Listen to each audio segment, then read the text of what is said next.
Welcome to The Last Breakfast. Please enjoy the video. You start by opening the guide with the Xbox button. This gets you to the controls instantly. Once the guide is up, move to Profile and System and select Settings so you're inside the console configuration. Make sure your controller is paired and the console is on the TV input you use. You skip fluff and begin changing system-level options now. This ensures you're in the right place to find display and TV-related toggles without hunting through apps or HDMI device menus. You now go deeper. From Settings, head to General and then TV and Display options, or check devices and connections if your build differs. Once inside, scan for Game Mode, HDMI input processing, or Game DVR toggles. Labels vary by firmware.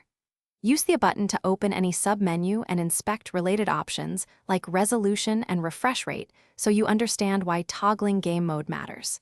If you want to change only the display behavior, take note of other settings before switching anything. You flip the game mode toggle to off and accept any confirmation prompts.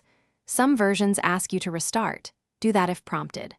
Once done, launch a game and watch for expected visual or input differences so you can confirm the change took effect. If the problem persists, try a full console reboot, verify that your TV's own game mode is disabled, and check for a system update. This troubleshooting step fixes mismatches between console and TV settings most of the time. Thanks for watching. If this was helpful, leave a like and consider subscribing. See you next time.